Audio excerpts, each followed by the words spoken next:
segment. And to kind of sum up this video and to answer the question, is the iPad mini 2 still worth it in 2021? Well, this is what I'll tell you, okay? First, let me give you some pros first. The iPad mini 2's display is pretty much the same thing that we have on all the other iPads as well, so not much has changed there. You still have a front-facing camera and a back-facing camera, which is great. It seems like it's just a given. Like, yeah, every device that comes out is going to have that, but this thing came out in 2013.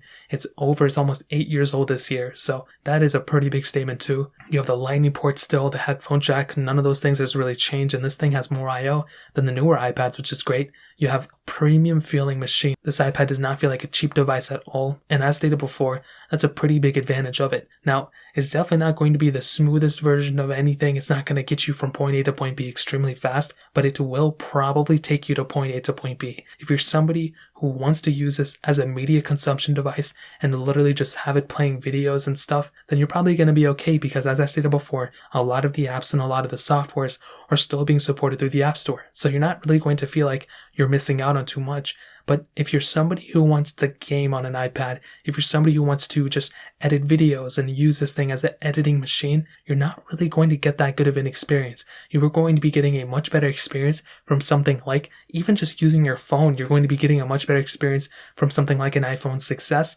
than this specific device. So that's kind of what I would say. The equivalence of this iPad is kind of like an iPhone 6. You know, it's an iPhone 6 in a tablet format. You're going to be getting a pretty outdated version of a chipset. You're going to be getting a pretty outdated version of everything. It's not even an iPhone 6. It's more like an iPhone 5s, to be completely honest. So you're going to have to ask yourself, do you want like iPhone 5s type of performance on this iPad? If you're okay with it, then go for it. But everything else about this iPad pretty much still holds up except the performance and software standpoint. Software-wise, like I said, it's still getting kind of like supplemental updates, but it's nothing super crazy, and it's not getting any more full OS updates either. So in terms of the iPad, that's pretty much how I would cover it up. I would rather recommend an iPad mini 4 or an iPad mini like 6th generation or an iPad 6th generation or something like that. Those iPads are going to be giving you a much better experience than this specific iPad, in my opinion. So in terms of that pretty much covers it up. I will link those other iPads linked down in the description as well. You can get them from there and help support the channel at the same time. If you guys have any other questions or anything, let me know in the comment section as well. Hit the like button, that means so much, but definitely hit that subscribe button. Every single subscriber that we get really does count. So it means so much if you guys can hit that. Also check out the other links down in the description as well. My Twitter, my Instagram, my other channels.